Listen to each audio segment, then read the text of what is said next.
The phone struck the hardwood floor and spun until the camera faced my mother's chandelier. For 1 second, no one spoke. Then my mother's hand entered the frame, stopped halfway down, and began to shake. "Eleanor," she whispered. She wasn't looking at me. She was staring at the silver-haired woman standing beside Dr. Simone Hartwell, the director of Street Ann Children's Medical Center. I sat in a small conference room, 4 floors above the cardiac operating suite, still wearing the paper bracelet they had placed on my wrist when they took my 10-year-old daughter away. Somewhere below us, a machine was doing part of Willa's heart's work for her. My mother was 20 minutes across town, inside the bungalow my brother had called his house that morning. I could hear Natalie asking what had happened from somewhere behind him. Dr. Hartwell leaned toward the screen. "Mrs. Vaughn, Marin has authorized this conversation. Miss Wren has one question before she meets her attorney tomorrow." My brother stepped into view. "Why is Marin there?" Eleanor did not raise her voice. "I want to know why the mother whose daughter's story persuaded me to give you my son's home is sitting alone while that child is in open-heart surgery." 6 hours earlier, Willa had squeezed my fingers and whispered, "Can I see everyone one last time?" I had texted the entire family. No one came. "Stay with me," because by noon I learned that the house my brother planned to sign for had not been one with money.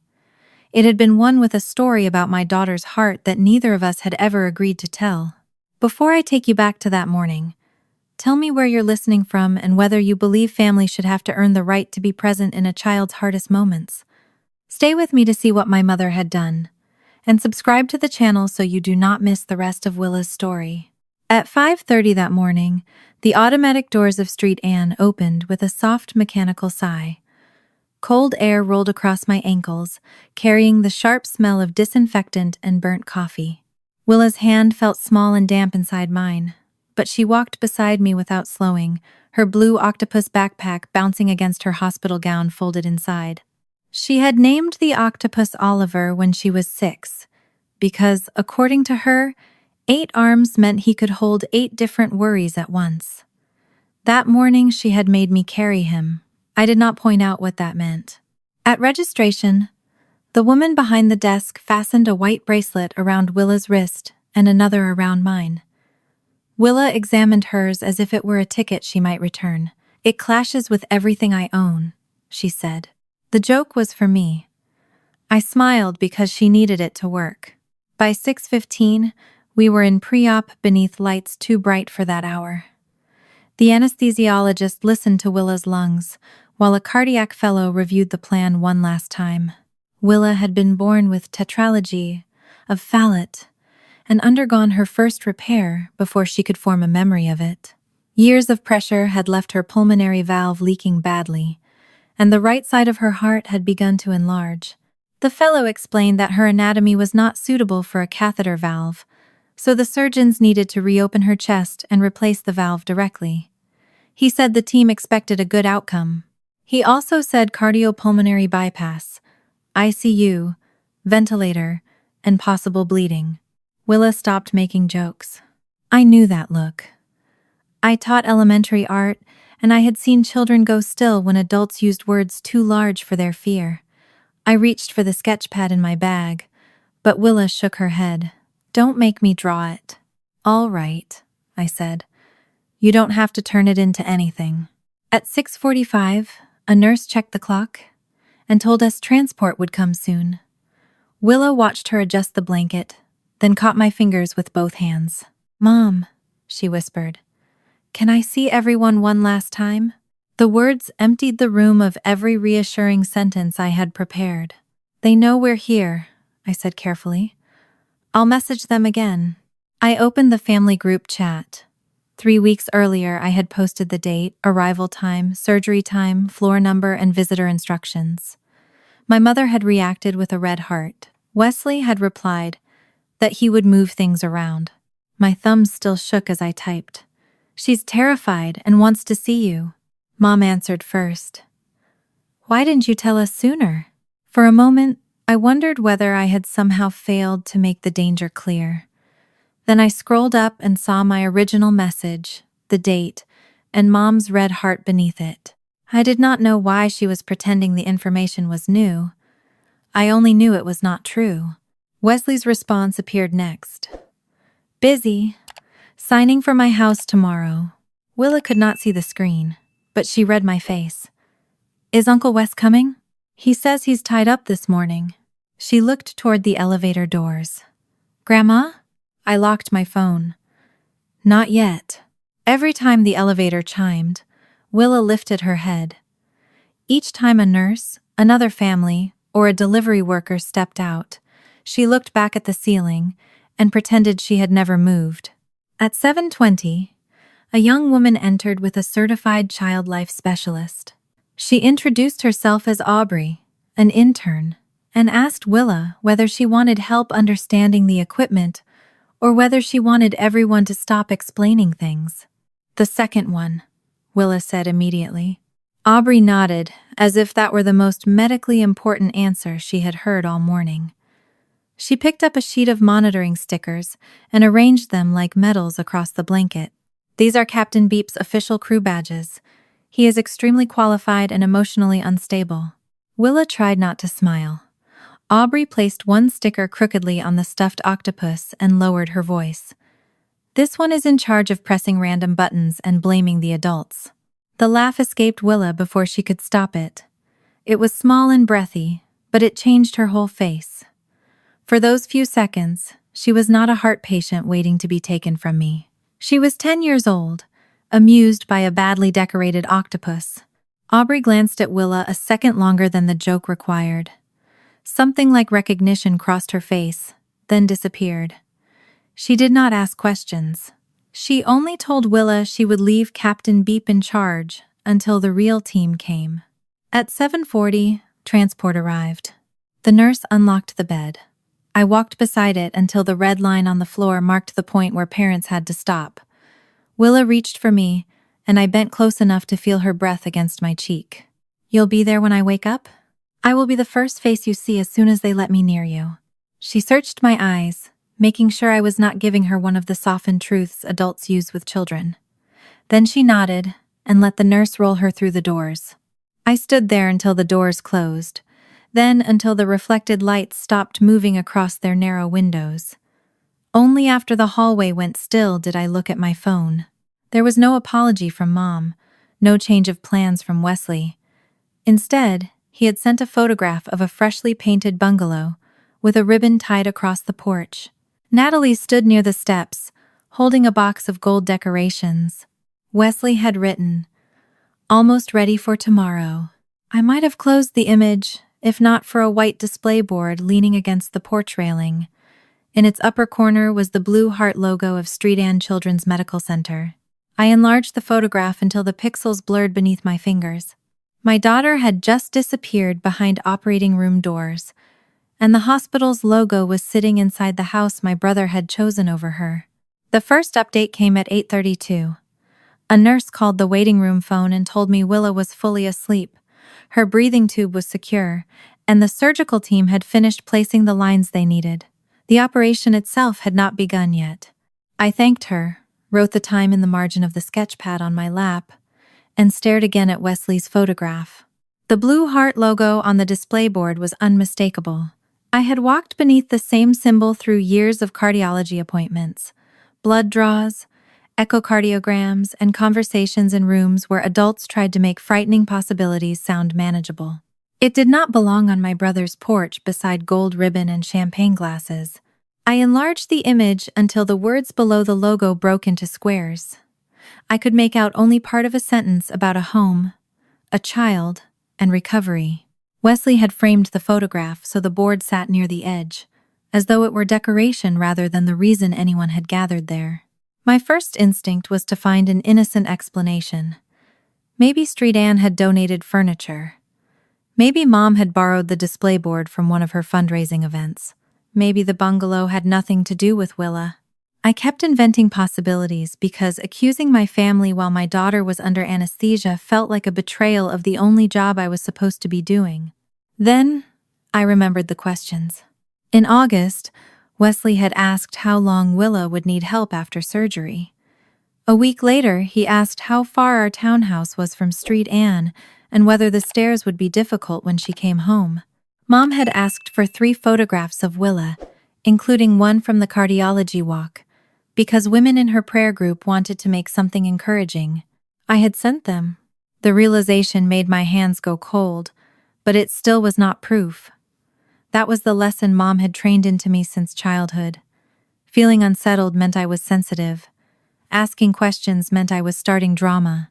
Unless I could place every fact in a straight line, I was expected to doubt myself first. I was still looking at the photograph when Aubrey approached with the woman who had accompanied her earlier. Aubrey no longer carried monitoring stickers or jokes about Captain Beep. Her supervisor introduced herself as Dana Pierce, a certified child life specialist, then asked whether they could sit with me. Aubrey folded her hands in her lap. I need to explain why I looked at Willa for so long this morning. I recognized her, but I didn't want to say anything in front of her before I spoke with Dana. My stomach tightened. Recognized her from where? A donor breakfast in September, she said. There was a booklet at each place setting. Willa's picture was on the cover. For a moment, the waiting room seemed to tilt beneath me. I asked what kind of booklet it was, and Aubrey shook her head before I could mistake her for someone with answers she did not have. I didn't take one home, and I never accessed Willa's chart, she said. I only saw what was on the table. It described a family housing project and said her uncle had never missed one of her treatments. I looked down at Wesley's message again. Busy. Signing for my house tomorrow. Dana spoke carefully. Aubrey reported the conflict to me after she left pre-op. We contacted patient privacy because the booklet may have used a patient's name and image alongside the hospital logo. We have not contacted your family, and we have not shared any medical information. She asked permission to photograph my phone screen, including the group chat and bungalow image, so the privacy team could compare the logo and wording with what had been distributed. Handing over messages containing Willa's fear and my family's refusal felt like widening the wound.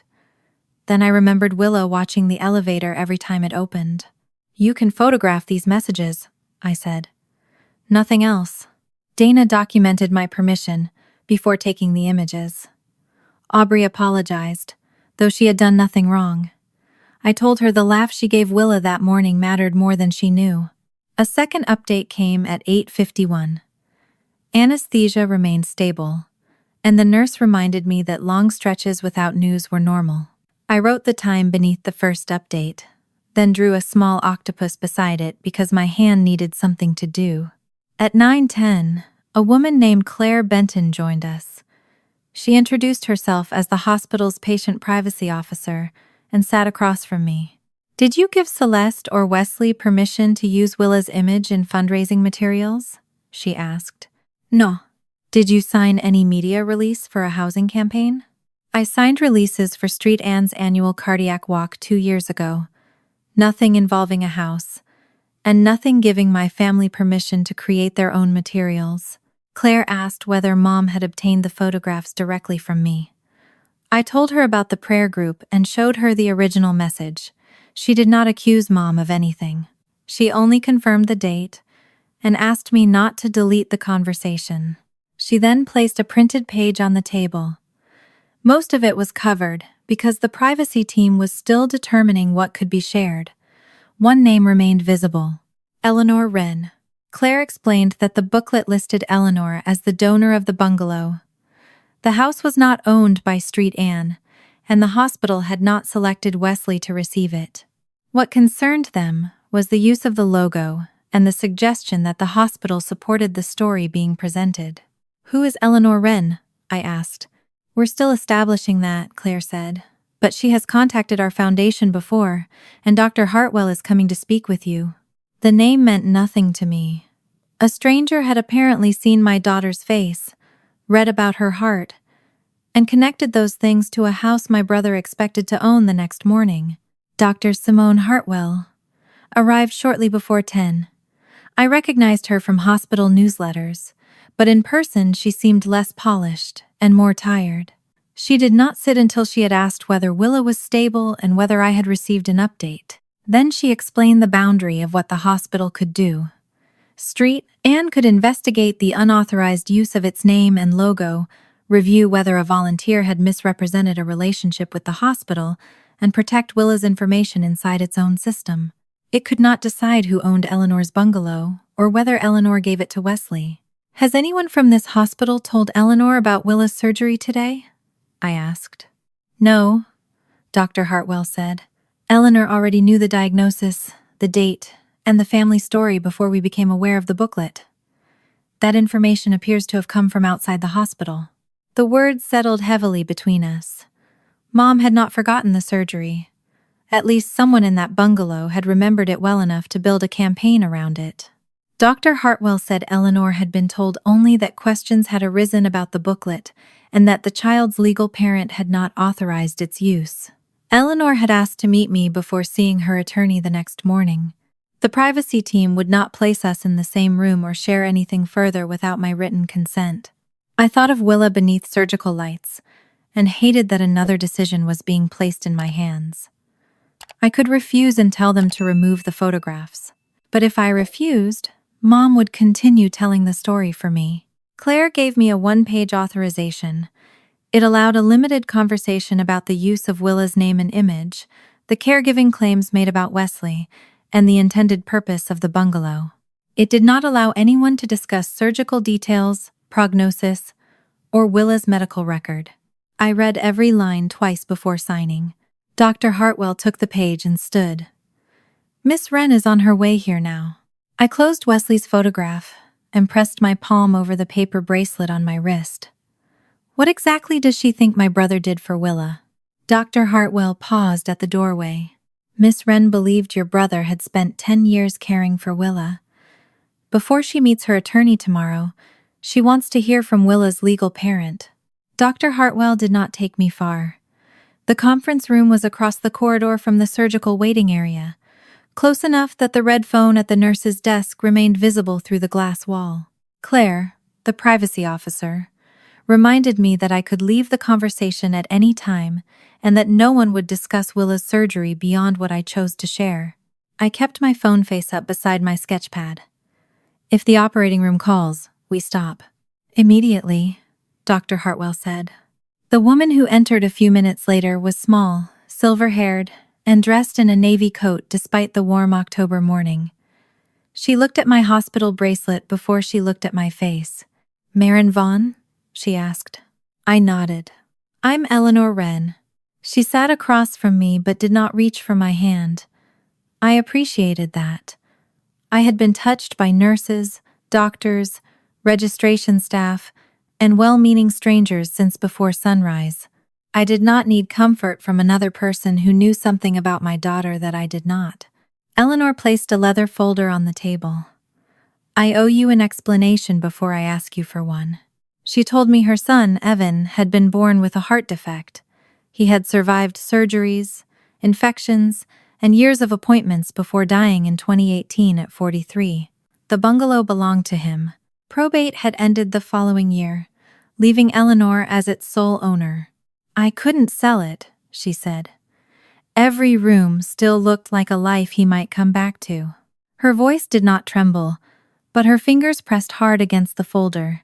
She said she had eventually decided to give the house to a family raising a child with congenital heart disease, not through Street, and not through a hospital program. It was a private gift, though she had met many of the people involved through charitable events connected to the hospital community. "My attorney prepared a deed naming your brother," she said. "The appointment to review and sign it was scheduled for tomorrow morning. Has he signed anything?" "No, neither have I. The deed has not been notarized or recorded." The answer should have relieved me. Instead, I felt as though the floor had shifted under my chair. Wesley had called it his house before the woman who owned it had even signed it away. Eleanor continued carefully. "I was told Wesley would make the bungalow available to you and Willa for at least 2 years.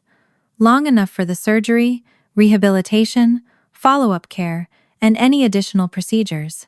I stared at her. "I'm not moving."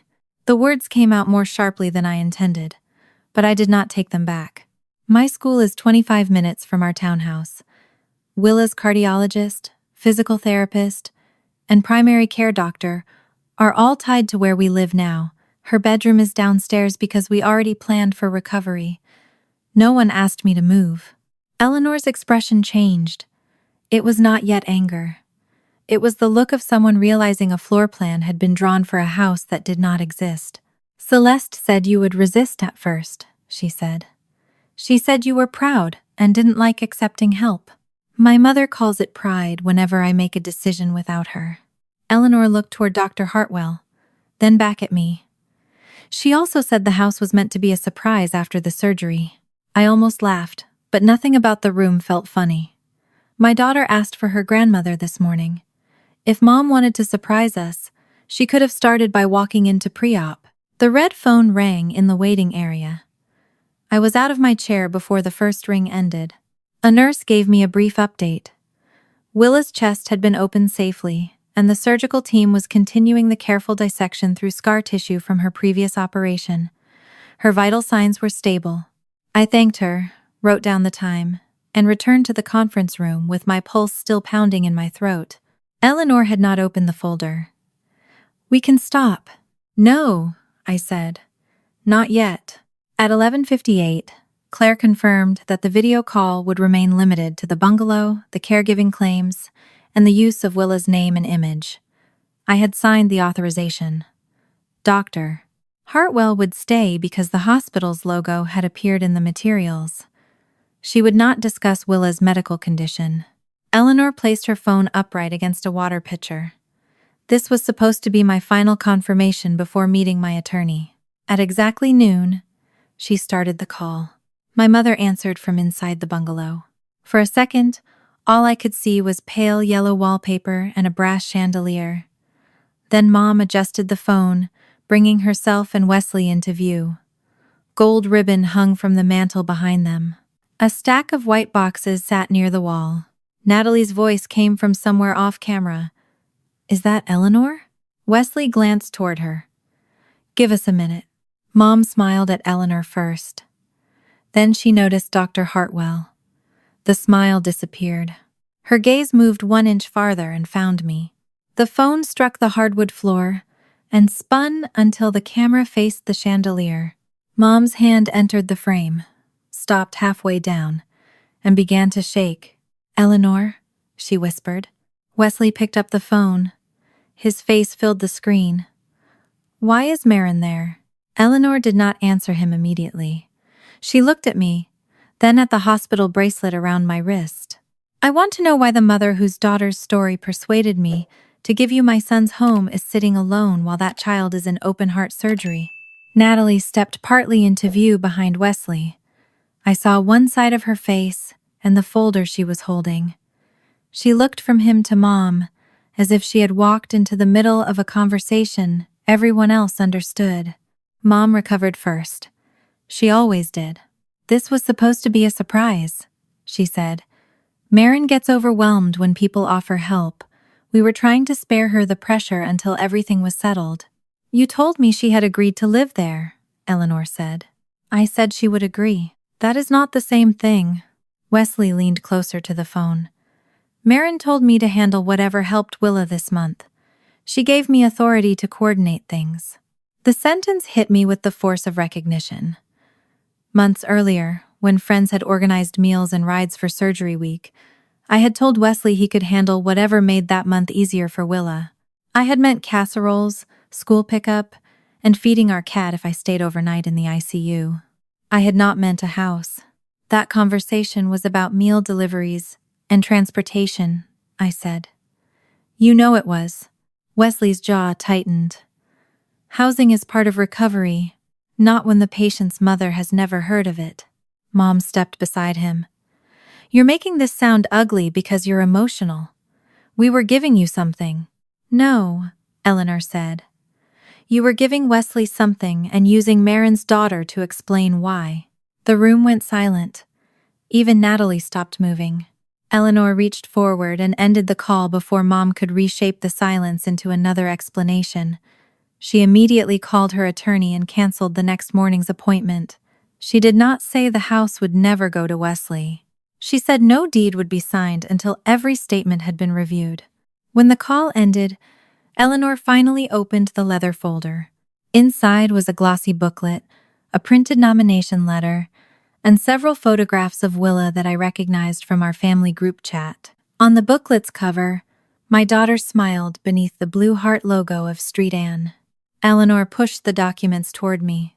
"Before I decide what happens to my son's house," she said, "you need to see the mother they put on paper."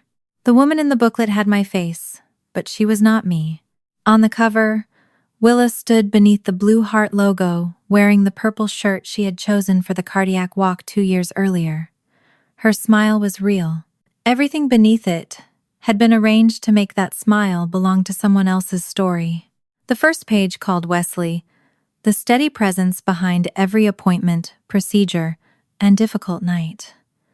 It said he had reorganized his career around Willa's medical needs and had become the structure our household lacked whenever fear overwhelmed me. I read the sentence twice. Wesley had attended one cardiology appointment in 10 years. He came because Mom needed a ride home from an eye exam in the same building. He spent most of the appointment answering work emails in the hallway, then left before the doctor finished explaining Willa's test results. Eleanor sat across from me with both hands folded over the leather folder. Celeste said he handled transportation and scheduling. "I handle those things." She said you struggled to remember details when you were frightened. I looked toward Dr. Hartwell, but she did not interrupt. This was no longer a hospital explanation. It was my mother's version of me being placed beside the life I had actually lived. Claire slid the nomination letter closer. "These documents were provided by Miss Wren. They were not taken from Willa's medical record." I recognized every photograph. Willa asleep against my shoulder after an echocardiogram. Willa holding a paper fish outside the cardiology clinic. Willa in a hospital bed at 7, her hair tangled around oxygen tubing after a respiratory infection. I had sent those pictures to the family group because Mom said relatives were asking how Willa was doing. She had removed my captions and replaced them with descriptions of Wesley staying close through every crisis.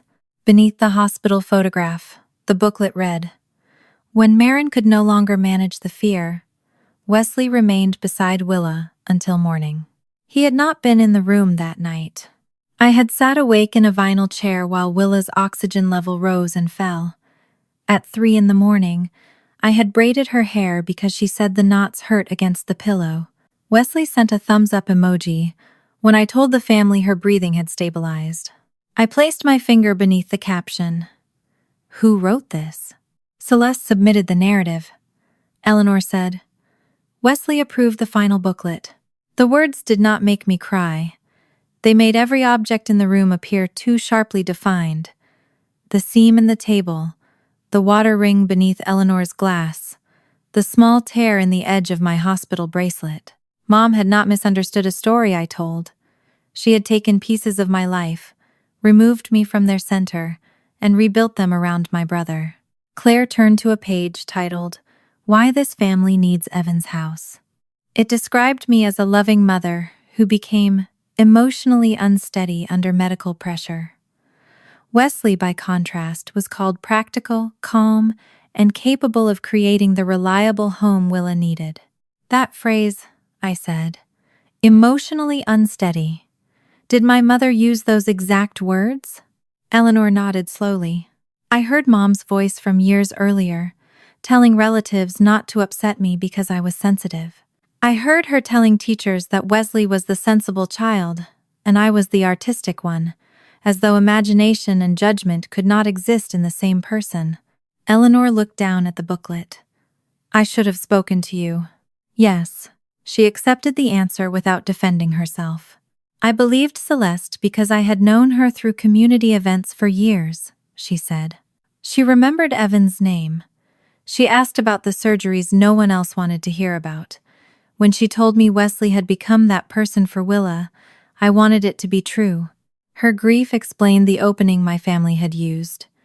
It did not excuse her failure to call me, but I understood why the lie had been shaped that way. Mom had not simply asked for a house. She had offered Eleanor a version of the past in which Evan's suffering could protect another child. There was a link printed inside the folder. Claire opened the video on a hospital laptop after confirming it contained no internal medical information. Wesley appeared on the screen, standing in the bungalow's smaller bedroom. The walls had been painted pale blue. He pointed toward the window and called it Willa's recovery room. He spoke about quiet mornings, easy access to follow-up appointments, and the relief of knowing she would not have to climb stairs. Those details sounded thoughtful because they had come from me. In August, Wesley had asked whether stairs would be difficult after surgery. I had explained that Willa's bedroom was already on the first floor of our townhouse. I told him she would need help getting up, showering, and carrying anything heavier than a school book. He had taken the answer and placed it inside a room I had never seen. The camera turned toward Mom. She stood in the doorway with one hand pressed to her chest. "Marin loves Willa more than anything," she said in the video.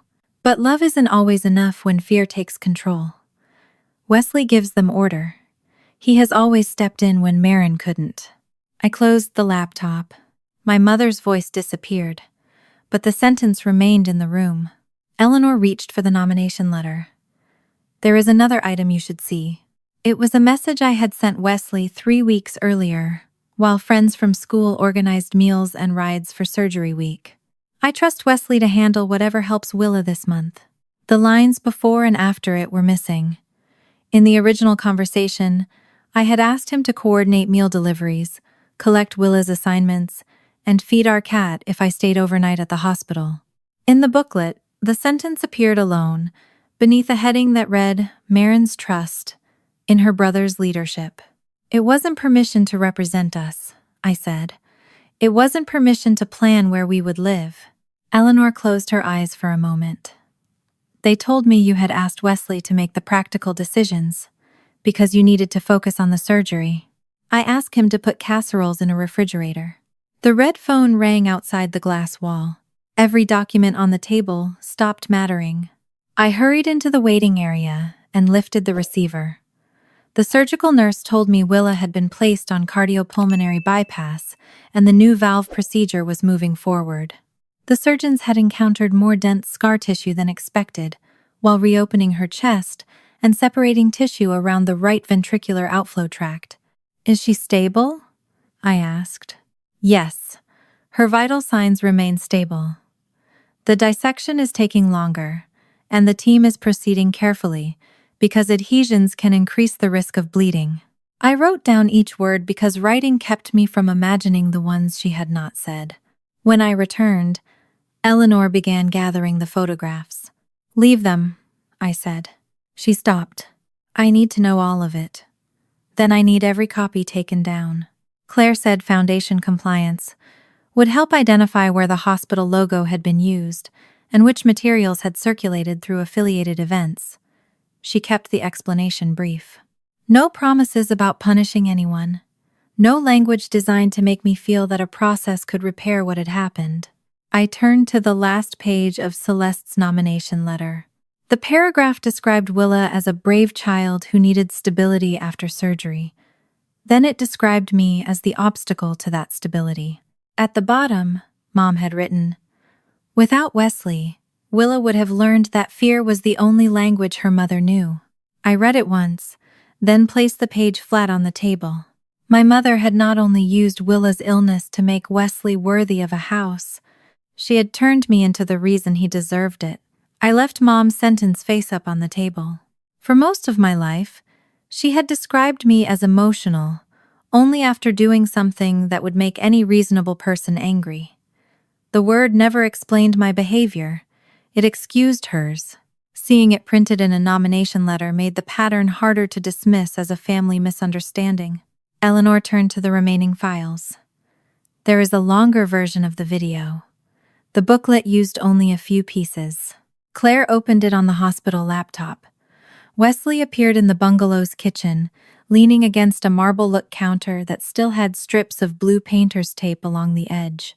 He spoke directly to the camera, with the easy confidence he used when selling clients new cabinets. "This is where we'll keep all of Willa's medications organized," he said. "Marin tends to get overwhelmed by schedules, so I'll make sure nothing gets missed." I had managed Willa's medications since she was an infant. I knew which antibiotic made her nauseated, which pharmacy stocked her dosage without special ordering, and how many minutes she needed between swallowing pills when her stomach hurt. Wesley had once asked whether her daily aspirin was for headaches. In the next clip, he stood beside the bathtub and pointed toward a grab bar still wrapped in plastic. "She'll need support getting in and out after surgery." Eleanor paused the video. "Would she?" "Not like that. She won't be allowed to pull herself up by her arms while her sternum heals. We have a shower chair at home, and I'll help her." Wesley had learned enough words to sound prepared, but not enough to keep Willa safe. He understood recovery as a collection of objects that photographed well: a downstairs bedroom, a pill organizer, a handrail, a soft blanket folded at the end of a bed. He had never asked how frightened she became when adhesive was removed from her skin, or how she slept upright when her chest hurt. The video resumed. Mom entered carrying a framed photograph of Willa. "Wesley has always been the one who stays calm," she told the camera. "When Marin panics, he becomes the adult in the room." The statement was so familiar that my body reacted before my mind did. My shoulders tightened. My fingers curled around the edge of the table. I was back at 17, standing in the kitchen, while Mom explained that Wesley should speak to the insurance adjuster after a tree damaged our garage because I would make the situation sound worse. Eleanor watched my hands. That description matched what I wanted to believe about someone caring for a sick child. She told me more about Evan. During his last hospitalization, relatives had called often but rarely visited. They said the ICU frightened them. They said they did not know what to say. Eleanor had spent nights beside him, wishing there were one other person who understood his routines without being asked. When Celeste described Wesley, she described the person I wished Evan had. She said, "I confused recognition with proof." Her admission did not erase what she had accepted without checking, but it made her different from Mom. Eleanor could name the part of herself that had helped the lie succeed. She opened a printed email chain between herself, Mom, and Wesley. The subject line read, "Bungalow preparation before Willa's surgery." The first message had been sent on August 27th. Mom had written, "Willa's open-heart surgery is scheduled for Wednesday, October 14. She will check in at 5:30 a.m. and should be taken back around 7:40. We hope to have the bungalow ready before she is discharged." Below it, she had included a list of estimated recovery needs, most of them copied from information I had shared with the family. The date appeared again in a September email, then again in a message sent 4 days before surgery, when Mom told Eleanor the family might be difficult to reach Wednesday morning because everyone would be focused on Willa. I placed my phone beside the printed page and opened the family group chat. Mom's red heart still sat beneath the surgery schedule I had sent 3 weeks earlier. Her message from that morning appeared below it. "Why didn't you tell us sooner?" I no longer had to wonder whether I had failed to communicate. She had repeated the date, arrival time, and expected surgical schedule to Eleanor whenever those details helped move the house forward. "I can't know exactly why she sent that reply," I said, "but it doesn't look like confusion anymore. It looks like something she wanted in writing." Claire did not agree or disagree. She only noted that the hospital would preserve the material already provided and that I should retain the original message thread. Eleanor moved to another email, this one from Wesley alone. He had asked whether the deed would contain restrictions on resale or occupancy. Eleanor replied that she intended the bungalow to support Willa and me for at least 2 years, though her lawyer had not yet finalized the language. Wesley's response was written in the polite tone he used with people whose approval mattered. "Of course Willa and Marin can stay long enough to honor the original purpose. Once recovery is complete and life returns to normal, Natalie and I hope to make the property our permanent family home." I read the sentence again.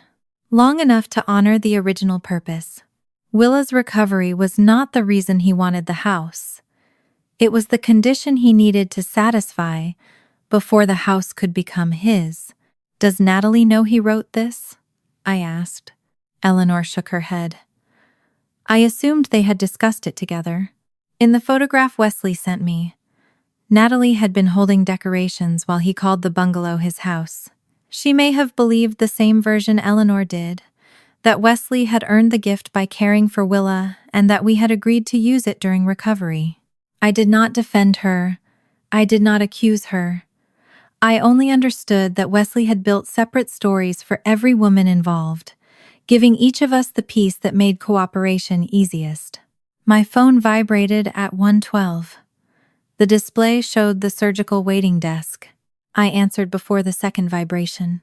The nurse said the surgeons were still separating dense adhesions around Willa's right ventricular outflow tract. The tissue from her earlier repair had attached more extensively than expected, and the team was moving slowly to avoid damaging nearby structures or causing uncontrolled bleeding. Is she still stable? Yes. She remains on bypass, and her vital signs are stable. The surgeon wanted you to know the procedure is taking longer, but the team is proceeding as planned. I thanked her and wrote the update beneath the others. My handwriting slanted across the page. For several seconds, the words "remains on bypass" were the only ones I could see. Eleanor closed the email chain. We can finish another time. Mom began calling before I could answer. Her name appeared on my screen, disappeared, then returned. Wesley sent a message demanding to know what Eleanor had shown me. Another followed, accusing me of humiliating him during the most important week of his life. I turned the phone face down.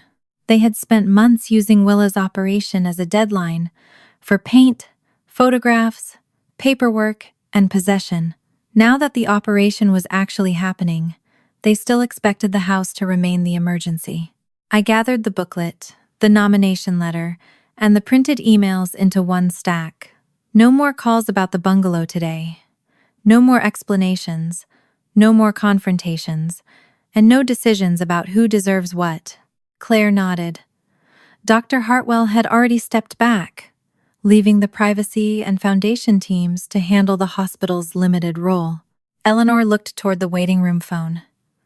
What do you need from me? I need everyone to remember that my daughter is still in surgery. I folded the top page over Wesley's email and pushed the entire stack away. Until Willa comes out of that operating room, the house does not exist. Once I pushed the documents away, Dr. Hartwell treated my decision as final.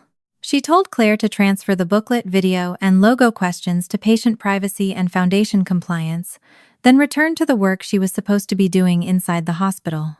We will preserve what has already been provided, Claire said. No one needs another answer from you today. For the first time since Eleanor entered the waiting room, the bungalow stopped occupying every surface around me. The papers were closed inside her leather folder. Wesley's messages remained unanswered. Mom's name flashed across my phone twice more, then went silent when I turned on Do Not Disturb. Eleanor stayed seated across from me. She looked as if she wanted to apologize again, but I could not carry her guilt while waiting to learn whether my daughter's heart had started beating on its own. You can go home, I told her, or you can sit here quietly, but I can't keep explaining what they did or making you feel better about believing them. She accepted that without protest. I'll sit quietly. Aubrey returned shortly after 2, with a sheet of drawing paper held against her chest. She had drawn Oliver, Willa's stuffed octopus, wearing all 8 monitoring stickers and operating a cartoon machine labeled Captain Beep. One tentacle held a wrench. Another pointed accusingly at a row of buttons. I thought she might want it when she wakes up, Aubrey said. The picture did not ask Willa to be brave, grateful, or inspirational. It was simply ridiculous enough to belong to her. I slid it carefully into my sketchpad so the paper would not bend. Eleanor watched me close the cover. I should have called you before I let my attorney prepare anything. Yes, I said. I told myself I was protecting the surprise. You were protecting the version of the story that made the gift feel certain. She lowered her eyes. You're right. Part of me wanted to say I should have noticed sooner, I should have questioned Mom's requests for photographs. I should have asked why Wesley suddenly cared about stairs, medication storage, and recovery time. The thought formed automatically, because blame had always felt safer when I aimed it at myself.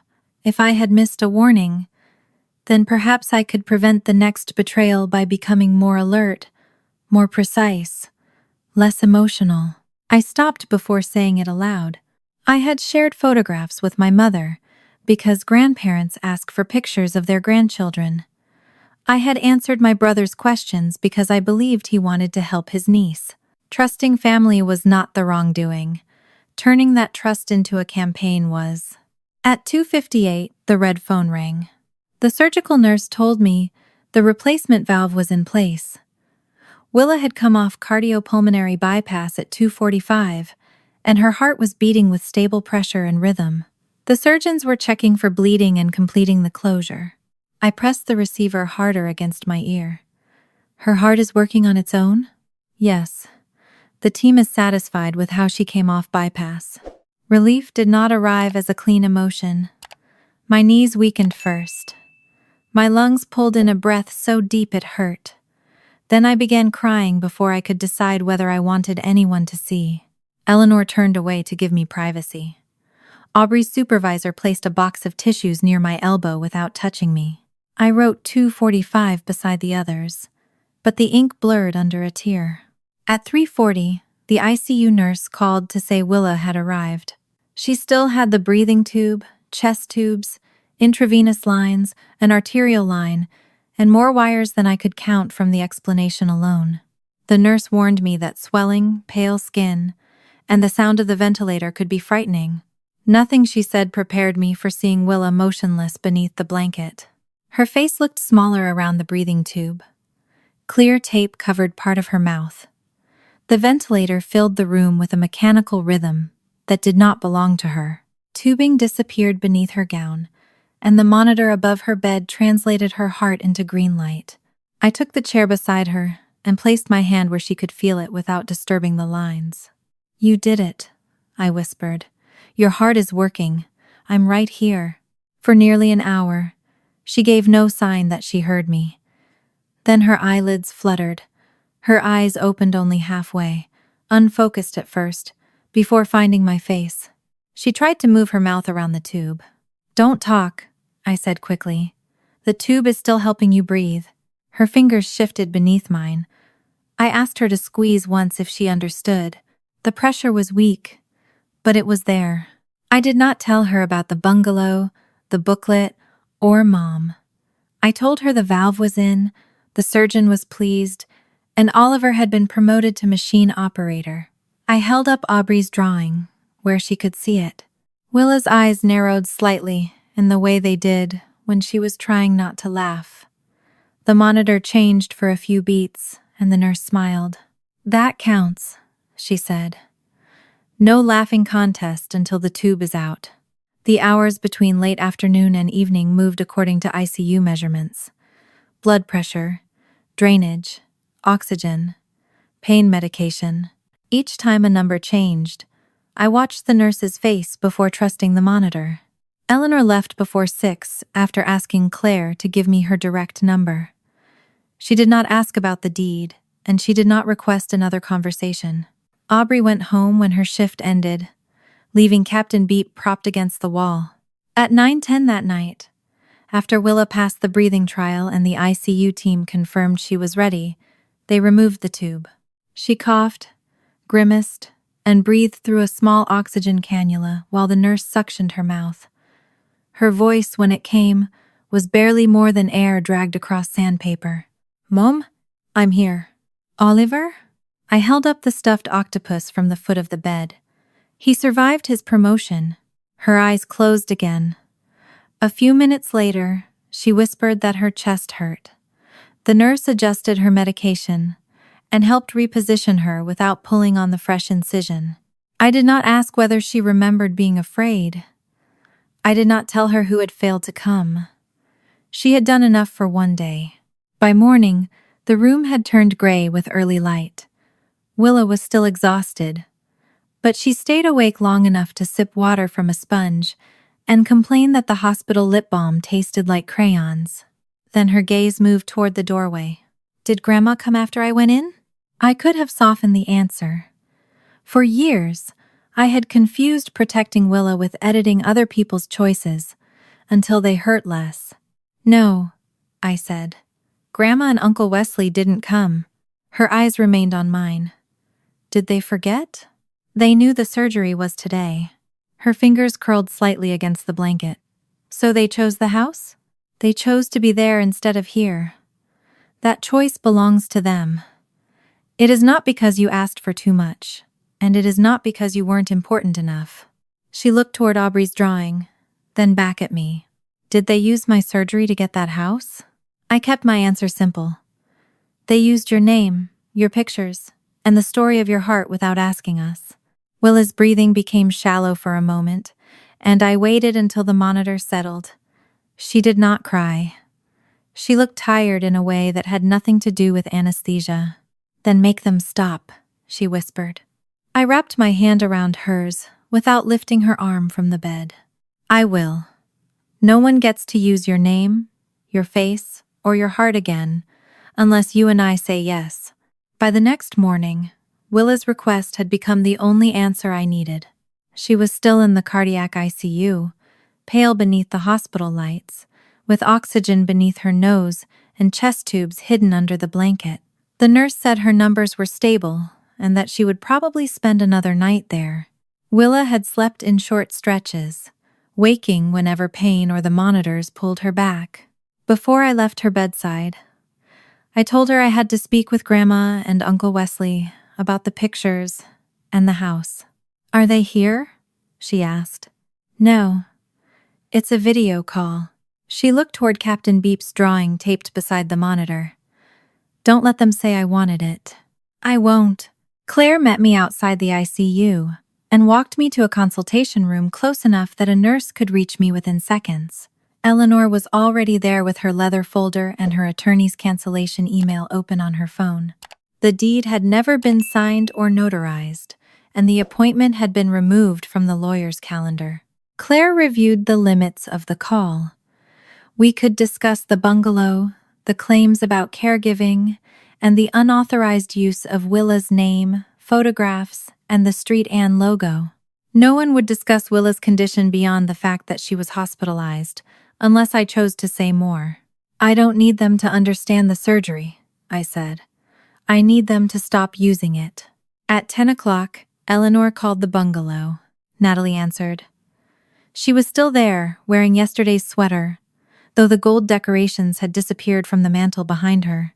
She said Wesley and Mom were in the kitchen, and carried the phone to them without asking why Eleanor wanted everyone present. Mom sat at the table with her hands wrapped around a coffee cup. Wesley remained standing, one palm pressed against the counter, as if the room already belonged to him. Mom began before Eleanor could speak. I know this looks terrible, she said, but I was trying to turn something painful into something good. Willa has suffered for years. Evan suffered too. I thought bringing those stories together could heal both families. Eleanor's expression did not change. You told me Wesley had built his life around caring for Willa. He has supported them in every way he could. Wesley leaned toward the phone. The house would have helped everyone. Marin is reacting because she found out after the arrangements were made. She hates being left out of decisions. I felt the old pressure to defend my personality, my parenting, and every choice I had made since Willa was born. Instead, I waited. Eleanor opened the booklet. Who took Willa to her most recent cardiology appointment? Wesley glanced at Mom. Marin usually handles the medical appointments. That is not what the booklet says. I coordinate behind the scenes.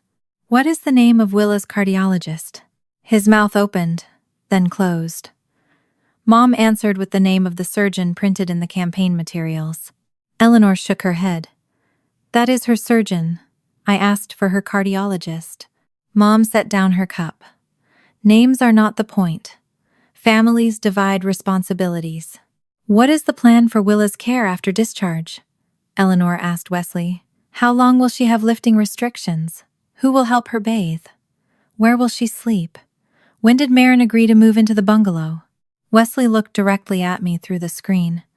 You never gave me a chance to explain. You had months, I said. I learned about the house from a photograph while Willa was in surgery. Mom interrupted. Marin, this is exactly what I meant. You become so focused on the emotional part that you cannot see the practical opportunity in front of you. I did not argue. I said only, Willa already had a safe recovery plan.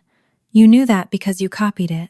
Eleanor turned one of the printed emails toward the camera. Wesley, why did you call the bungalow my house, if its purpose was to provide Marin and Willa with a recovery home? His jaw tightened. Because I was going to own it, after promising they would live there for 2 years. They didn't need 2 years. Eleanor leaned closer. Your application said they did. Wesley exhaled sharply. Willa already has a home. She could have stayed at the bungalow for a few nights, taken some pictures, and honored the original purpose. After that, everyone could move forward. Natalie stepped farther into the kitchen. A few nights? He turned toward her. You knew they weren't moving in permanently. You told me Marin wanted to stay through Willa's recovery, and then the house would become ours. That is what I just said. No, Natalie replied. You said Willa only needed to stay long enough to make it look right. Mom lifted both hands. Nobody said anything about making it look right. We were trying to help the whole family. Eleanor's voice remained quiet. Then why does the nomination say Marin and Willa needed this home for 2 years? Wesley's control finally broke. Her diagnosis is what made the house possible, he said. That doesn't mean she has to control it forever. The room around me seemed to narrow to the sound of the ICU monitor I could faintly hear through the wall. Natalie stared at him. Did you ever intend for Marin and Willa to live there? Wesley rubbed a hand over his face. They could have used it. I wasn't throwing them out. Mom pushed her chair back. The house was meant to help the family, not give Marin another reason to dictate everything. Together, their answers stripped away every compassionate sentence in the booklet. Willa's fear had been useful. Her diagnosis had opened a door. My supposed instability had made Wesley look necessary. Once the deed was signed, our usefulness would have ended. Eleanor closed the folder. The deed will not be signed, she said. My attorney has canceled the appointment, and Wesley will receive no interest in Evan's property. Wesley stepped closer to the screen. You can't make a decision like this because Marin is upset. I made the first decision because I believed a false story, Eleanor replied. I am correcting it because I heard the truth from the people who told that story. Claire then spoke. She told Mom that every booklet, video, post, display board, and digital file using Willa's image or the Street Ann logo had to be removed. The hospital's volunteer office had suspended Mom's status, pending a formal review of the unauthorized campaign materials. Claire did not threaten arrest or promise a lawsuit.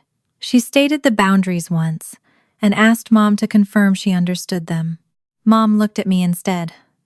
Are you really going to let strangers humiliate your own mother while your daughter is recovering?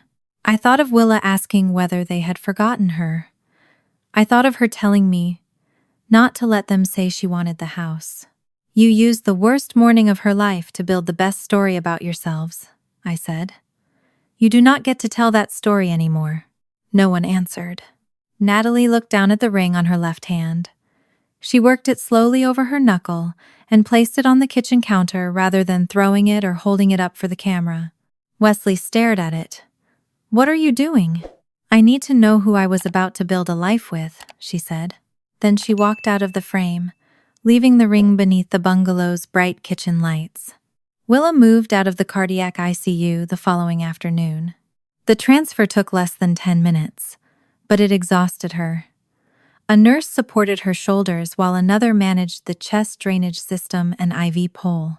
Willa took 6 slow steps from the bed to a wheelchair, stopped twice to breathe, and looked offended when everyone congratulated her. I walked to a chair, she whispered through her still raspy voice. Nobody clap. On the regular cardiac floor, she had a window facing the parking garage and enough room for me to sleep on a narrow couch beneath it. She still needed help sitting up, washing her face, and shifting without pushing through her arms. Every cough pulled at the incision beneath her dressing. Even laughing at Captain Beep's drawing made her press a folded pillow against her chest. The house should have become irrelevant after Eleanor canceled the deed appointment. Instead, Mom carried the fight into public. Her post appeared that evening. She did not mention Willa's diagnosis, the hospital, the bungalow, or Wesley by name. She wrote about spending months helping create a healing gift for a family in crisis, only to watch that gift destroyed by resentment, suspicion, and private disagreements that should never have left the family. The language was vague enough to protect her from saying anything directly false. It was also specific enough that people from her volunteer circle knew she was talking about me. The first message came from a woman I recognized from one of Mom's charity luncheons. "Your mother has done more for families than most people ever will. Whatever happened, gratitude would cost you nothing." Another person wrote that grief made people imperfect, and that humiliating an older woman over a misunderstanding was cruel. A third said families sometimes had to make practical decisions when a mother was too emotional to see what was best for her child. That last phrase told me how far Mom's version had traveled. I opened a blank post and began writing. I described arriving at the hospital before sunrise. I copied Mom's message claiming she had not known the surgery was that morning. I explained the photographs, the booklet, the bungalow, the recovery plan, and the sentence that turned Willa's diagnosis into Wesley's qualification for a house. By the time I finished, the post was longer than some of the stories I assigned my students. I read it once and deleted every word. The people messaging me had not asked what happened. They had already chosen a version that allowed Mom to remain generous and me to remain difficult. Explaining myself to them would only give them more pieces of Willa's private life to examine. I blocked the messages and returned to her bedside. Willa was asleep, with one hand resting near Oliver's tentacles. Her face had more color than it had in the ICU, but exhaustion still softened every feature. I understood then that refusing to argue was not surrender.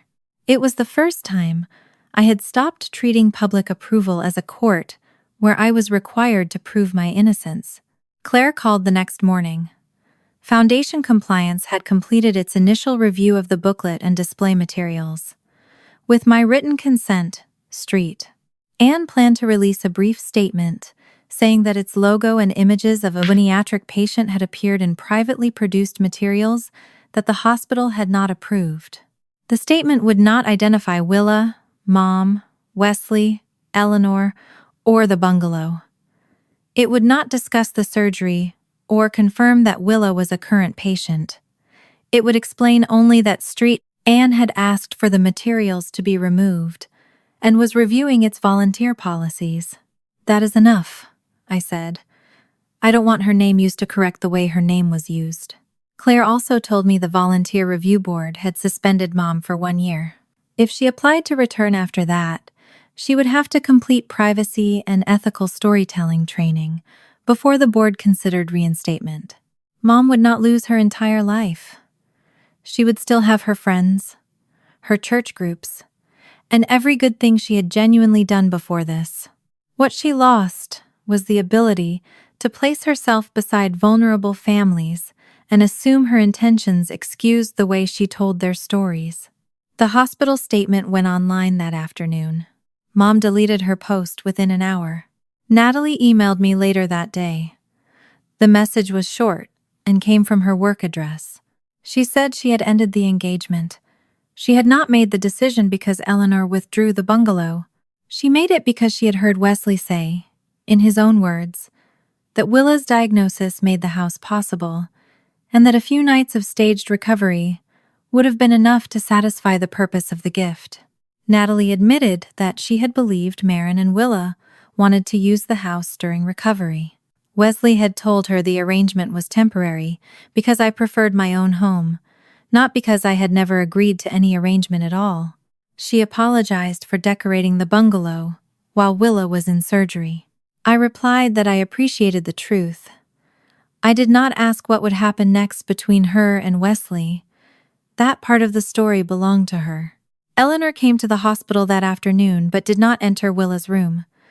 We met in the family lounge while a nurse stayed with her. "I'm not giving the bungalow to you," she said. "I never wanted it." "I know. That is why I wanted to tell you directly." She had contacted Heartbridge Family Lodging, a nonprofit that already operated 2 furnished recovery homes near Street Anne for families who lived too far away to manage repeated cardiac follow-up visits. Heartbridge had staff, insurance, occupancy policies, and an established referral process that did not depend on one family telling the most persuasive story. Eleanor intended to donate the bungalow to the organization. She was careful not to describe it as finished. Her attorney would have to review the deed. Heartbridge needed inspections, insurance approval, accessibility planning, and funding for renovations. Their director estimated that the process would take at least 4 months before they could even consider placing the first family there. "That house carried Evan's name in my mind for years," Eleanor said. "I tried to choose one family who could make his life mean something. I understand now that I was asking a stranger's suffering to resolve my grief." I looked through the lounge window toward the cardiac floor. "What will be on the sign?" "Heartbridge House, unless their board chooses something else." No picture of Willa, no name, no brochure about her surgery, and no ceremony built around what happened here. Eleanor nodded. "That will be written into my instructions." She did not ask me to attend a dedication or pose beside the porch. For the first time since the bungalow entered my life, its future did not require Willa to perform gratitude. Wesley called after Eleanor left. I almost let it go to voicemail, but Willa was asleep, and I wanted no surprises arriving at the hospital desk. "You got what you wanted," he said as soon as I answered. "Natalie is gone.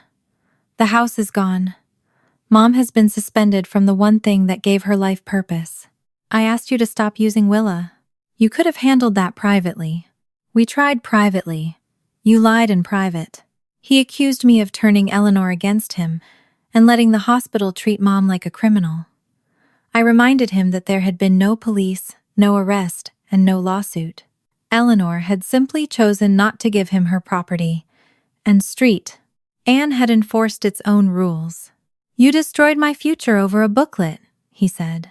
I waited for him to mention Willa. He complained about the canceled deed appointment, Natalie's ring, the money he had spent preparing the bungalow, and the humiliation of explaining to clients why his wedding plans had changed. When he finally paused, I asked, "Do you know whether Willa is still in intensive care?" Silence answered first. Then he said, "I assumed she was fine, or you would have told us. She was moved to the cardiac floor yesterday. She still has chest tubes. She needs help sitting up. You have called me 3 times about the house and never once asked." His voice hardened. "This is why phone conversations with you go nowhere. You twist everything into a test no one knows they're taking." "It wasn't a test. She is your niece. I'm coming to the hospital." "No. We need to resolve this, like adults." "There's nothing to resolve at her bedside." "I'll be there this afternoon," he said. "You can either speak to me calmly or I'll explain everything to Willa myself." The call ended before I could answer. I looked through the glass panel in Willa's door. She was awake now, watching the monitor trace each beat of the heart my family had treated like a key. I walked to the nurse's station and asked for the hospital security desk. The security officer reached the cardiac floor before Wesley did. I gave the charge nurse his name, Mom's name, and a recent photograph of each of them from my phone. I explained that neither person had permission to enter Willa's room or receive updates about her condition. The nurse added the restriction to the visitor list, then reminded me that I could change it at any time. Willa watched from bed while I signed the form. Her chest tubes had been removed that morning, but sitting upright still exhausted her, and every cough made her hug a heart-shaped pillow against her incision. She did not ask whose names I had written. She only said the hospital oatmeal looked like something Captain Beep had already eaten. At 1:30, the desk called to tell me Wesley was downstairs. I asked the nurse to stay near Willa, then took the elevator to the lobby. Wesley stood beside the security desk holding a gift bag covered in cartoon hearts. The tissue paper still carried a pharmacy price sticker, and the bag was stuffed so tightly that the corner of a stuffed bear pressed against the side. He lifted it when he saw me. "I brought her something. You're not going upstairs." His mouth tightened. "I drove all the way here. That does not change the visitor list." People moved around us with coffee cups, discharge folders, and overnight bags. Wesley looked toward them before lowering his voice. "You've made your point, Marin. The house is gone. Natalie is gone. Mom has been publicly embarrassed. What more do you want?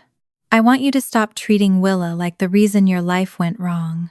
He stared at me as if the sentence were unfair. "I never said that. You said her diagnosis made the house possible. That was a fact, not an insult." He set the gift bag on a lobby chair. "Do you know how long I've worked without having anything permanent? Every year I saved, prices went up. Every time I got close, something happened. Meanwhile, every family decision revolved around Willa's appointments, Willa's surgeries, Willa's recovery." The words came too easily to have been invented that afternoon. He said Mom canceled holidays when Willa was sick. She asked him to change plans because I needed help. Relatives donated to cardiac walks, brought meals to my house, and praised me for being strong. When Wesley struggled, he said, everyone assumed he would solve it himself because he was the capable one. For the first time, I understood the resentment beneath the booklet.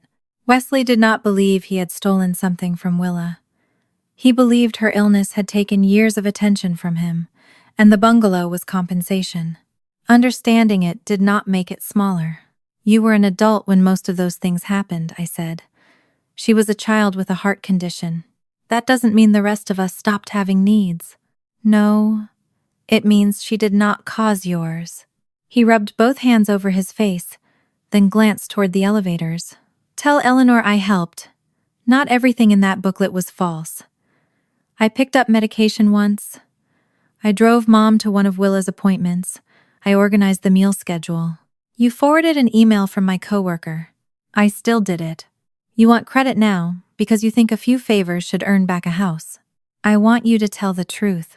I stepped closer, keeping my voice low. "What is Willa's cardiologist's name?" His expression changed before he answered. "I don't memorize every doctor. What medication does she take every morning?" "That's not relevant. What happens if she lifts both arms over her head while her sternum is healing?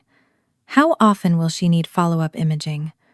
What signs mean I call the surgeon instead of waiting for the next appointment?"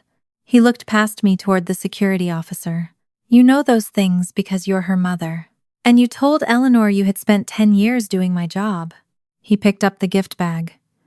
"At least give her this." "No. You don't get to arrive with a bear after missing the surgery and call that care." His face hardened. "You're punishing her because you're angry at me. I am keeping an adult who threatened to explain a family dispute to a 10-year-old recovering from open-heart surgery out of her room. I would never hurt her. You already used her fear to get something you wanted. You simply decided that did not count." The security officer approached when Wesley raised his voice. Wesley looked at the uniform, then back at me. "You've always needed an audience to make me look like the bad one. No one here knows our story. They only know you do not have permission to go upstairs." He left the gift bag on the chair and walked out through the automatic doors without saying goodbye. I did not take the bag with me. Mom arrived 20 minutes later. She wore the cardigan she used for church meetings and carried no gift. Her face looked tired, but not uncertain. She had come prepared to persuade me. "Your brother called," she said. "Security treated him like a dangerous person. Security treated him like a visitor without permission.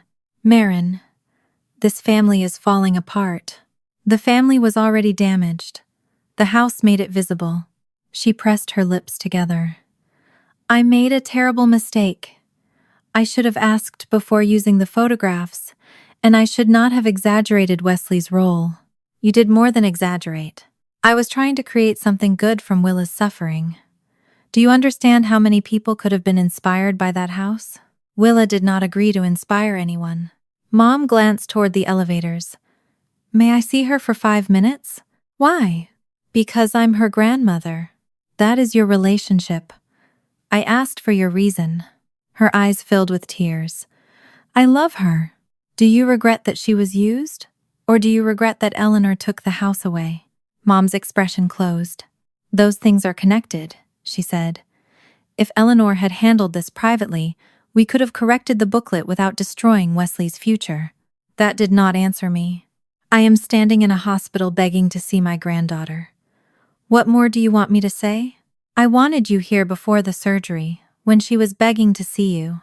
I thought there would be time afterward. You knew exactly when they were taking her in. Mom looked down at her hands. We had already committed to meeting Eleanor's contractor at the bungalow. The honesty arrived too late to be comforting. You chose a house inspection over her last request, before open-heart surgery.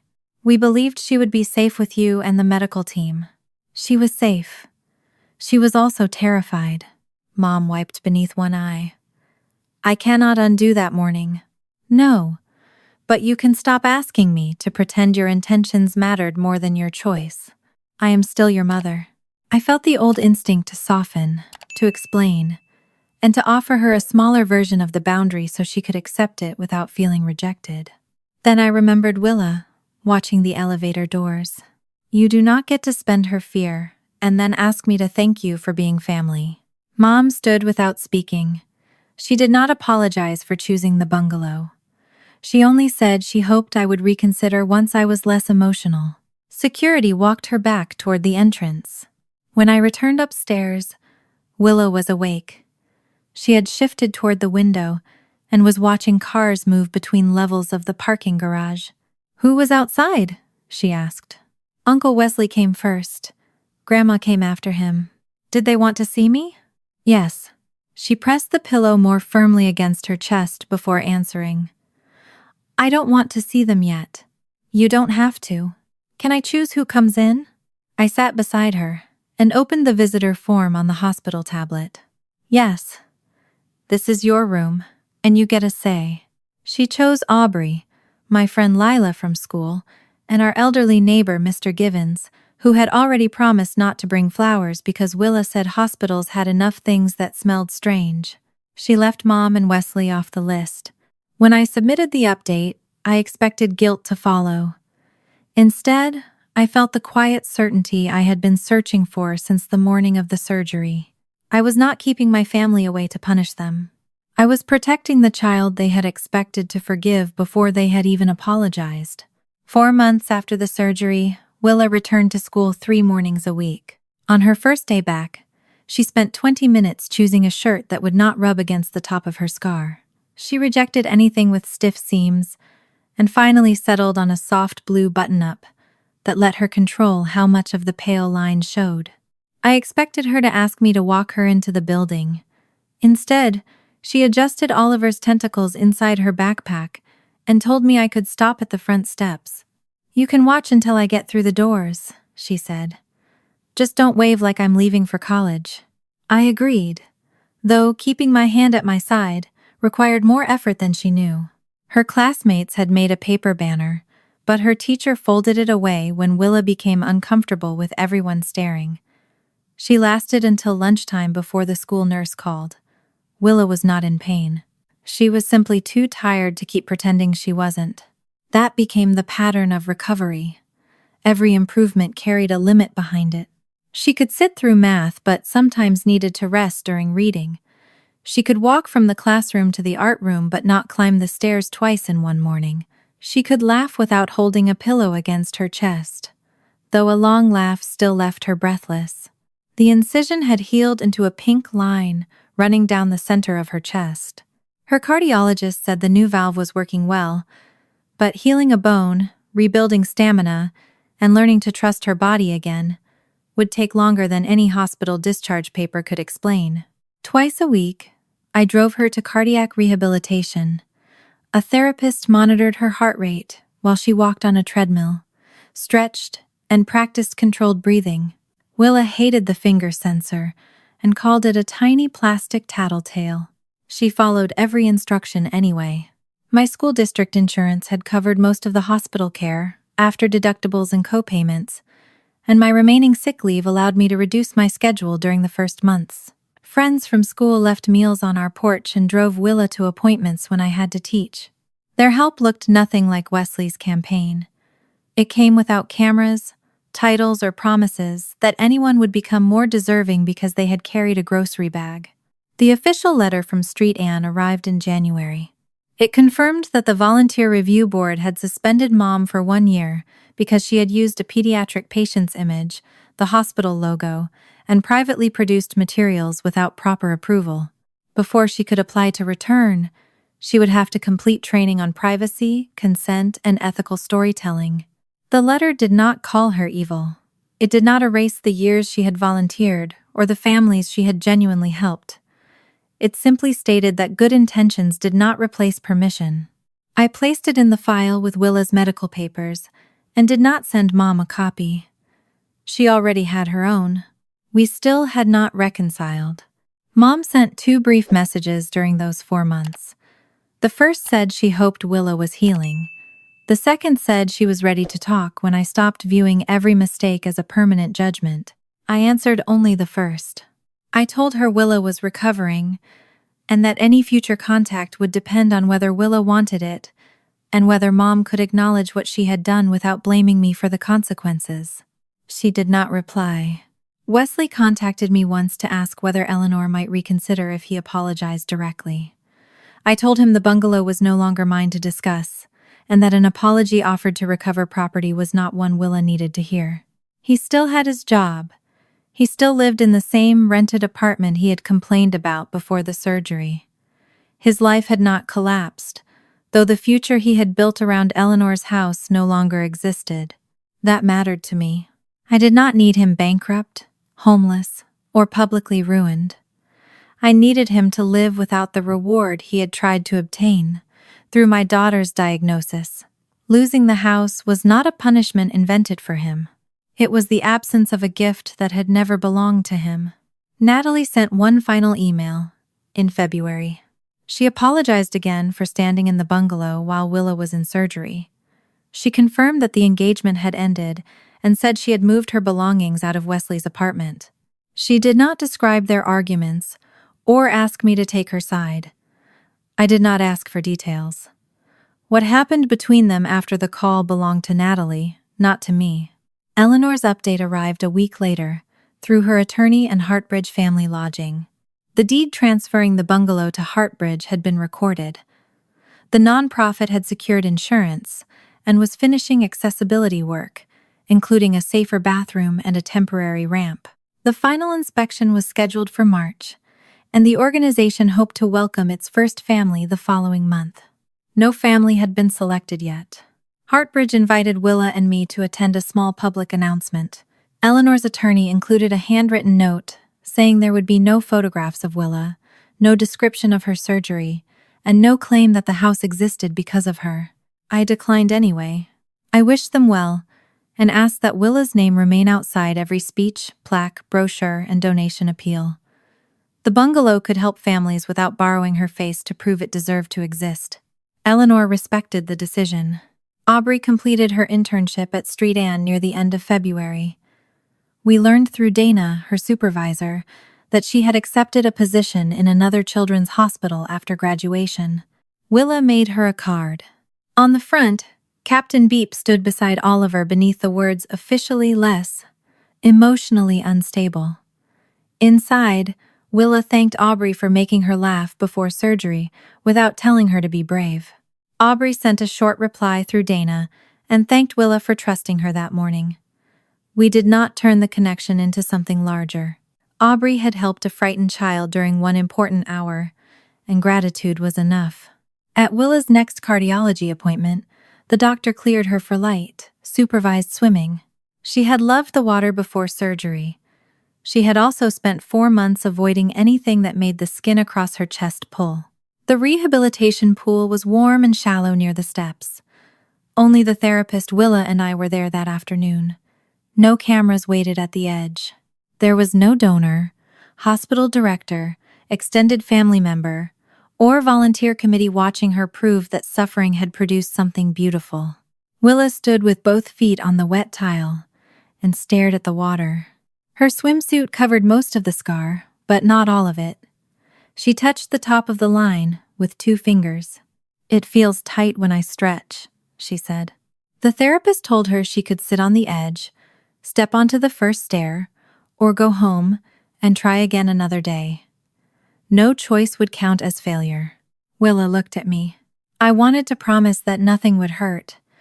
I wanted to lift her into the pool, hold her beneath the arms, and take the decision away before fear could make it harder. Instead, I stayed where I was. "You choose," I said. "I'll be right here either way." She sat on the edge and lowered 1 foot into the water, then the other. She remained there for several breaths before moving on to the first step. The water reached her knees, then her waist. When it touched her chest, she stopped and pressed her lips together. I did not tell her to keep going. After a moment, she released the railing. The therapist stayed close while Willa pushed gently away from the step. Her first stroke was uneven.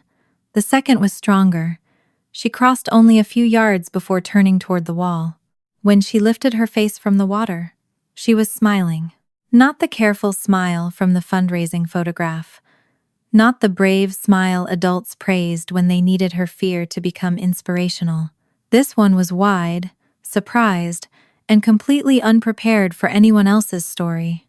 I stood at the edge of the pool and let the moment remain exactly what it was. Her heart had never been proof of my mother's goodness. It had never been the reason my brother deserved a home. It had never been anyone's house key. It was hers.